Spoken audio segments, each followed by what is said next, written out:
What is up, everyone? Welcome to Reality Room Podcast with Paul, bringing you an episode one recap of Big Brother 21, which just aired a few hours ago. Okay, guys, so we've all been pretty hyped up for the new Big Brother season. Looks pretty exciting. We did a cast analysis, so go and check that out as well. But the premiere of Big Brother, it's always a double-edged sword for me, because sometimes they really hype us up, but usually they introduce these twists that we just generally don't like too much, and they stay too long into the game. And I really feel like they introduce something into the game, the camp counselor twist, which I'll get to later, which I think is going to, I don't know, be kind of annoying for a little bit. But anyway, let's just jump right into the recap. So, they start off with a bunch of introductions, and if you guys watched our cast analysis, you'll basically know who all these house guests are already. But they did very, very brief. I appreciate that they I remember these things usually being a lot longer in previous seasons, but I think they really shortened it down.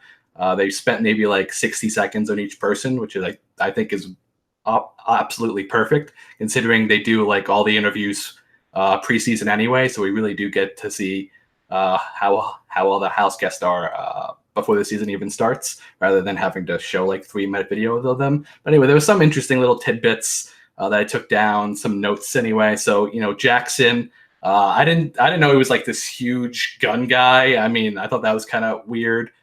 Mama's boy, which was interesting. I mean, we already knew that though, but they really like hammered that down. In his case, Nicole, they really, really wanted us to know that she was awkward, like really awkward.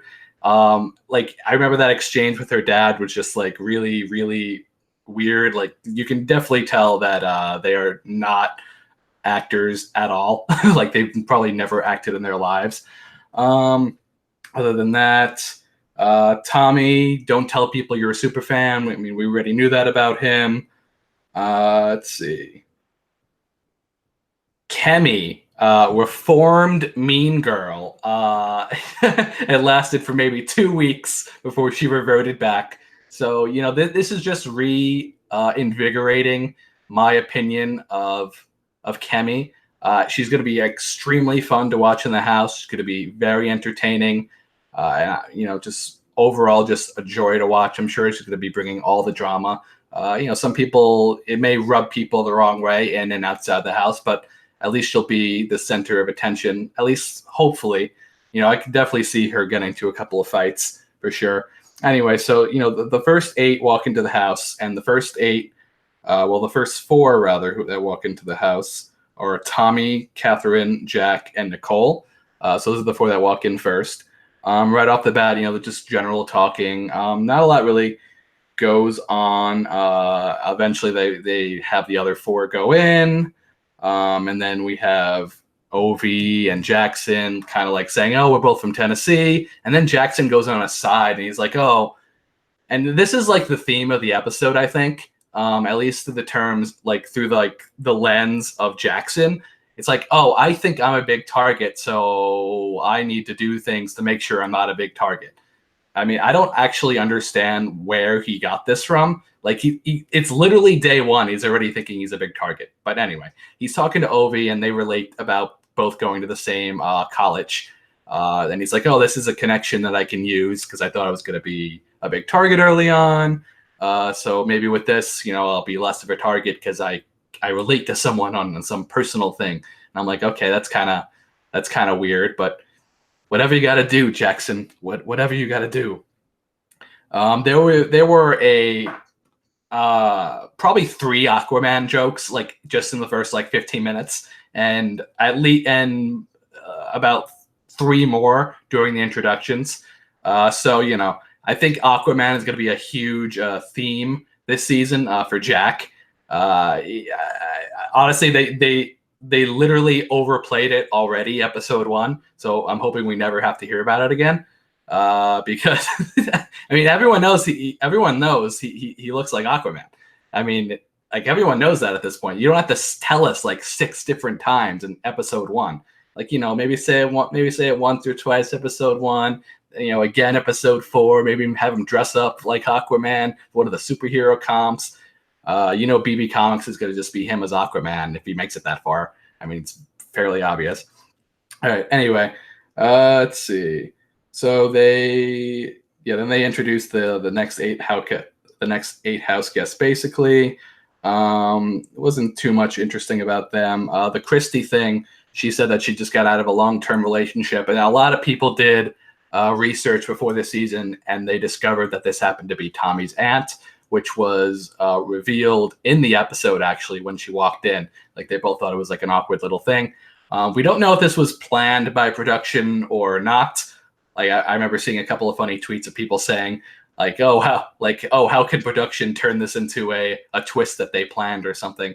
I forgot who posted it, but yeah, it was just some funny things on Twitter about it. But yeah, if it's something that they can, I mean, it doesn't seem like it's going to be a big issue for them because they're both super fans. They both know they have to just pretend not to know each other. I mean, it's possible that they'll slip, especially since they probably knew each other for a very long period of time. And if they do slip, they'll be a little more interesting. But, they definitely didn't slip episode 1. Otherwise, they would have kind of shown something. In fact, they didn't even show either of their introductions, which I thought was kind of odd. Like, they're both from Staten Island. Like, they're both from the same borough. And, there's a lot of people in Staten Island. Sure, there's like 500,000. I'm from Staten Island, by the way. There's 500,000 people in Staten Island, but it's not very big, So, I don't know. I'm a little surprised that they didn't even bother showing their introductions, which, that's just a small little thing, especially since they hyped them up as being from the same, not even going to bother. Not even going to bother. So, Isabel, is it Isabel or Isabella? Isabella, she's interesting. Like, they showed a diary room session of her basically saying she wants to cut people, stab people, and then she's like, no, I don't mean physically, I mean mentally. So that she's here to play this season, which is actually extremely, extremely exciting. I'm honestly pretty happy about that because you never know who these people really are, like game wise, like before a season starts. But I can definitely tell that this Isabella girl is going to be a real player, at least in my opinion. And she even talks a little more strategy later on in the episode. So the crust of this episode, really, I mean, people introducing each other. Jackson and Jack will kind of have like a bromance thing going. Okay, whatever. Like no one saw that coming.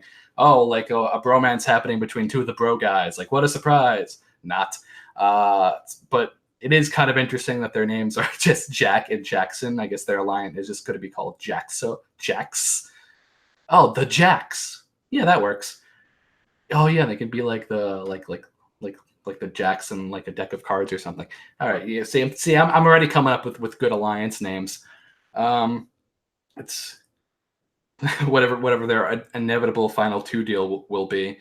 One thing I found interesting, and I noticed Tommy completely mess up because he said that he wanted to pretend not to know anything about Big Brother, yada yada yada. But when Julie called them all up to the couch, he was like the only one that said expect the unexpected, and you can tell on his face that he looked behind him to like make sure no one heard him, basically, even though everyone heard him.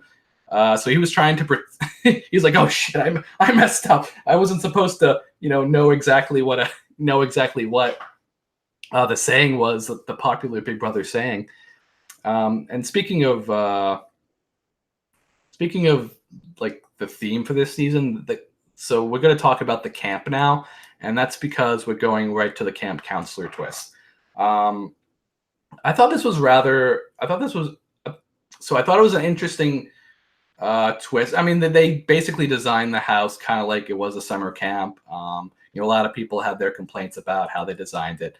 I mean, it is what it is. We literally have no control over how the house looks. I know there's like a ladder now going to upstairs. It's kind of a weird thing. They didn't show that this episode, but a lot of people are like, oh, people are going to get hurt. Yeah, probably. They'll, if the feeds go off for 2 hours for no reason, we'll probably expect someone fell. I mean, we've had injuries happen in Big Brother before. The camp thing. I guess it depends how they play it off. I gotta remain neutral right now. But the camp counselor twist itself is kind of meh. So, well, actually, I like how they initiated it. Everyone has to vote for each other. I would have preferred a completely blind vote, as in no one gets to talk to each other ahead of time. So basically, every Julie comes up on the announcements and basically tells the house guest, "Hey, you all have to vote for something called the camp counselor. This will be, and they will have an unprecedented power that they will have to utilize, basically. And everyone has to vote for one person, and they can't vote for themselves. The only issue I saw with it is that they were able to talk to each other about it ahead of time. If they were not able to talk to each other about it ahead of time, it would have been a way more interesting and telling vote, in my opinion. So I want to talk about the 4 people that stepped up to be camp counselor, because in the beginning, like for it looked like maybe for a few minutes, people kind of just being quiet about it. They're like, "Oh, I don't really want to do it." Even Ovi basically said, "Yeah, I don't want to. I'm already student council president. But this is one election I don't want to win because it puts a target on my back." Isabella was saying, "Yeah, I love the idea of power is good, but this definitely is not something that I'm going to be going for so early because it puts a target on your back." So a lot of these players understand the basic aspect of the game. They know that they're middle of the line players. Probably won't be targeted immediately. There's no reason for them to go out of their way to want to be camp counselor. And a few of these people I'm about to mention are probably the same, or should be in the same boat, but a few of them also are not. So let's start off with who first stood up, and this is really telling. I mean, Cliff is the first person to stand up. Now, this makes sense to me. He's the oldest house guest. He's a super fan. He understands. He understands that you have to. That if he's camp counselor, he'll he'll be safe for week 1, and that's something so important. And we saw with in season 10, for instance, Jerry was head of household week 1, and he ended up making it very far. So if the old guy makes it further than a few weeks, there's a good shot that he'll make it pretty far into the game. So he was hedging his bets, saying, "Hey," because no one else was standing up. He said, "Hey, I'll stand up and I'll do it." Then David stands up and he's like, "Yeah, I want to do it too." His reasoning was that I want to be safe, so I'm obviously going to take the opportunity to be safe. I mean, fair enough. I mean, good reasoning. Though I would argue that he was more along the lines of like the middle guys who didn't really have to worry. In fact, I think this actually probably put a target on his back, because there are some rumors I'm going to get to at the end of this stream. I'll give you guys forewarning in case you guys don't like spoilers or whatever. So spoilers will be coming at the end. At least I think. At least the speculative spoilers. Anyway, so yeah, David stands up and he says, "Yeah, I want to do it." Then Jessica also stands up third. Mind you, she stands up third, and she's like, "Yeah, I would like to do it too. I like to be camp counselor." And then Jackson stands up, and he's like, and mind you, 3 other people stood up already. 3 other people stood up already, and he's like, "Yeah, someone's got to do it. Someone's got to do it." 3 people stood up. 3. It's not like no one stood up. Like, he's just standing there like, "Yeah, someone's got to do it. Someone's got to have this responsibility. Hate to do it. Like, what do you mean? You're acting like you're the only guy. I mean, the only house guest who stood up. You're the 4th person. The 4th. It's not even like, a 25, I did not understand what he was trying to say there, basically. But the other house guests were eating it up. Apparently, I don't know why. Fourth guy to stand up. Someone's got to do it. Someone's got to do it. Okay. His reasoning was that he thinks he's going to be a target week 1. I don't know why he thinks this. He's like, "Oh, I'm athletic." I don't even remember what he said. He's like, "Yeah, I'm going to be a target because of my personality. I don't know, because of his physical capabilities, because of his, I don't know." It was really, really bizarre.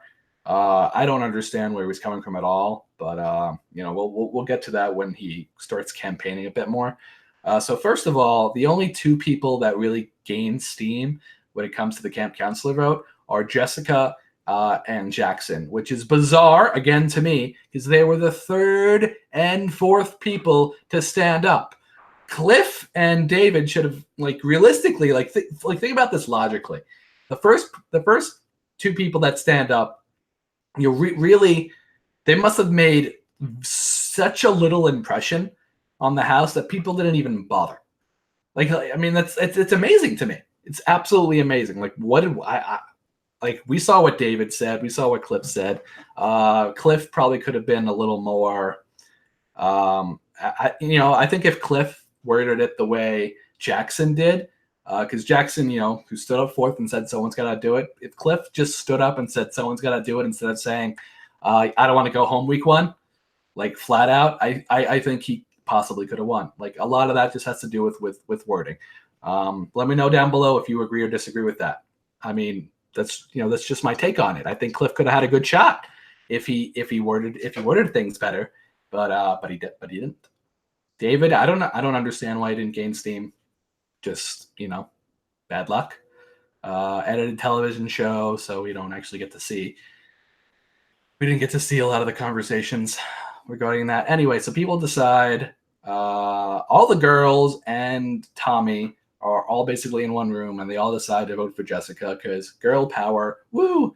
Finally, guys. Finally, we have a girl alliance in the house. We've done it. It's so successful. They're gonna go so far. They're gonna eliminate every single guy from the house, and crashes in 20 minutes. First Nicole, then with Christy, and then every other. What can you do? And Jessica's feeling betrayed about that. I'm getting ahead of myself. All right, so Jackson, he starts campaigning to Nicole, Nick, and Jack. Well, he talks to Jack first, and he's like, "Hey, look, me and you, we're bros. I want this, so help me get this, basically." And it's always powerful to have someone that's already has your back, because that's one less person you have to convince, and that's one person also talking for you. Even though Jackson was mostly doing the campaigning himself, but maybe Jack had some conversations with people too that we didn't see. Who knows? So anyway, Jackson's talking to Nicole, talking to Nick, and Nick agrees immediately because he's like, "Hey, I mean, I have no one else told me to vote for them." And Nicole's like, "Yeah,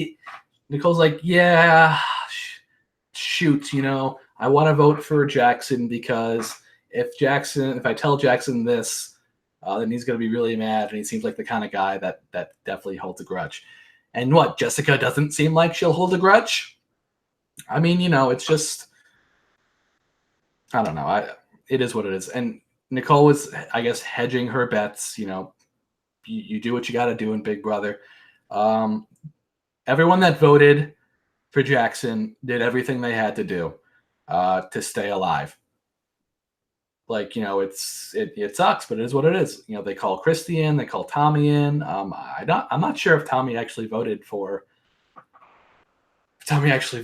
Jackson. I think he may have voted for Jessica, but I don't know. Interesting. All right. Anyway, so we actually get to the vote now. We get little paint splurted on their face, which is fun. So everyone that got 0 votes, which is basically everyone. Again, this is why I would have liked it if it was blind. Because if it was blind, then no one would have known when or how they were getting sprayed. So if Julie Chen basically says to the house, "Hey, you're all voting, get in the backyard, no talking, you're all blindly voting for a camp counselor." Brilliant. Would have been brilliant. It shows the inner workings of the house, shows what people trust. Would have been awesome. Just like in season 10 where they voted for HOH. I think it just would have been fun. I think that would have been way more interesting. Tell me down below if you agree or disagree with that. I mean, I don't know. Yeah. So the vote, so yeah, the votes come out, and everyone basically gets sprayed except for Jessica, Jackson, Nick, and Jack. Then Nick and Jack get sprayed because they both had one vote each, and I'm guessing Jessica voted for Nick for whatever reason because she had to vote for someone, and Jackson voted for Jack because that's his bro, the final two deal probably. Probably. I mean, for all we know, it's 2 weeks into the game and they hate each other because we've seen that before. But you know, realistic. I'm betting final two deal. Yeah, with total buddies or whatever.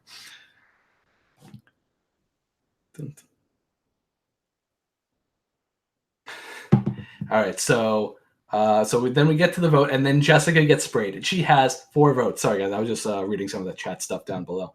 Thank you guys for watching. So yeah, so Jessica gets sprayed, and she has 4 votes, and we're able to figure out who some of the votes are. We know that it's Annalise, is one of them. Oh damn, I had this down packed like a few minutes ago. Annalise. All right. Anyway, yeah. I completely forgot. I believe it's Annalise. I believe Tommy was one of them. Kemi was the third. I don't remember who the fourth one was. Not even going to bother trying. And then the rest of the votes went to Jackson. And then we finally reveal what the power is. And now here's where my complaining's going to come in. Because fan of the show, fans of the show generally have similar opinions about how the previous twists have gone. And season 14 and season 19, the evicting a house guest day one is just never been popular. It just never has been popular, and yet they're doing it immediately. They're having 4 house guests. So Jackson's power is that he gets to pick 4 house guests, banishes them from the house. Like, what does that even mean? Are they out for like 7 days? Are they out for 2 days? Are they out immediately? I mean, I think it's just going to be like, I think it's just going to be a competition, like it's going to be the first day still. First day, they're banished from the house. And then, they come back. 3 of them come back. I mean, it's going to be, I don't know. It's kind of bizarre. So there's rumors in the house right now. No. I'll wait. I'll wait because I do want to rant more. Why is Big Brother doing an eviction day one? Like, they know fans don't like it. It's not going to get people to watch more. People like the house guests already invested, theoretically, their entire summer into Big Brother. Everyone thinks they're going to stay for 3 months, and then they're going to just say, hey, week 1, not even week 1, day 1, you're out of the house. And now already we're left with 15 people for 99 days. So what does that mean?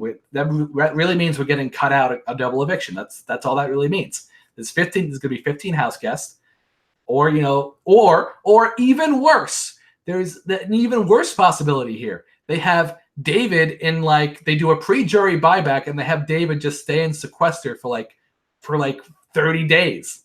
And then he's just chilling there, like not really knowing anyone. And then he gets an opportunity to get back in the game, which is like the worst possible thing you can do to the guy. It's like, yeah, I'm going to be sequestered for 4 weeks.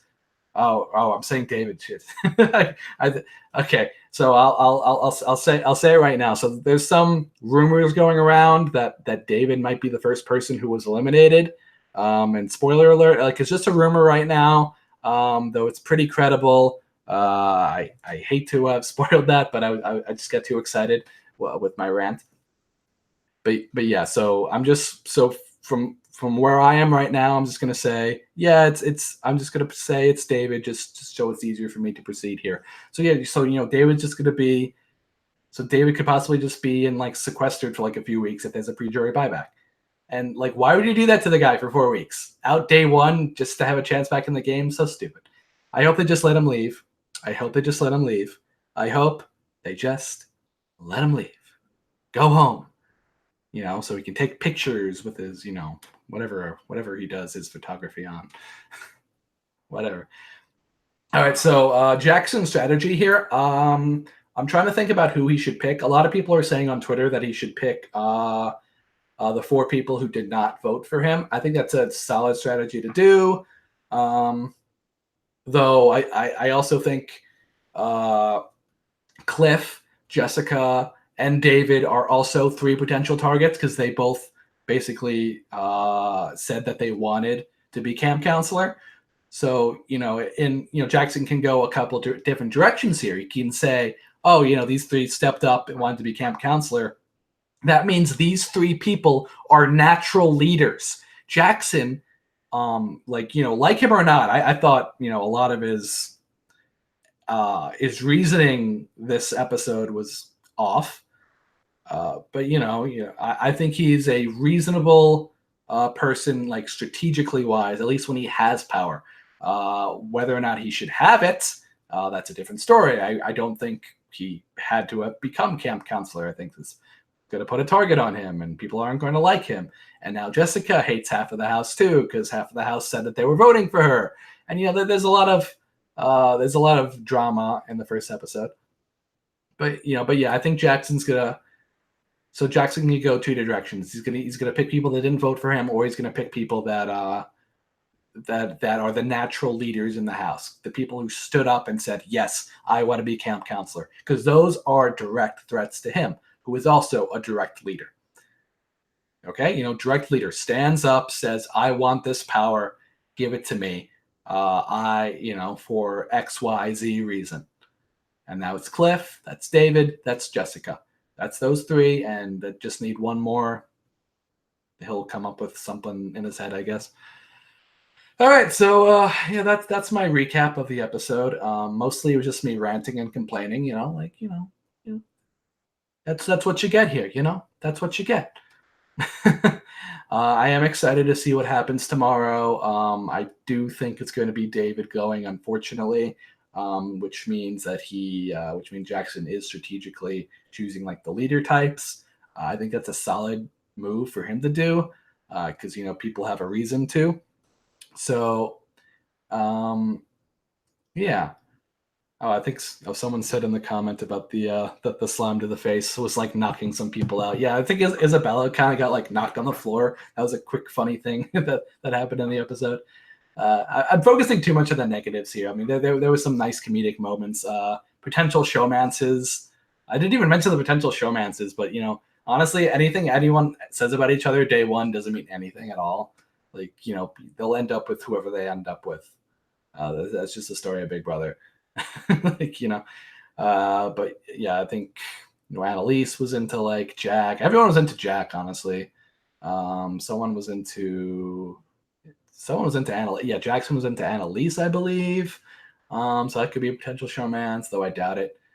And Jackson described himself as like a young guy, but I think he's like upper 20s. So that's not that young. So I mean, I could be wrong. It could just be misremembering. And he wants to go after like the 22-year-old. I don't know. You know what? I'm not judging anything. Don't judge anyone based on their preferences. All right. So this has been the episode 1 recap. If you enjoyed the video, please like, comment, and subscribe below. If you did not like the video, please like, comment, and subscribe down below. I will be recapping episode 2 tomorrow. May have a guest with me, may not have a guest with me. It's up in the air right now. Please follow us on Twitter. Please follow us on Instagram, though I don't use it. I have a Patreon that I have to update. But that's in the link down below if you want to support a struggling YouTuber, Big Brother super fan. Go to the comment, go to the description down below. All right, until next time, guys. Peace.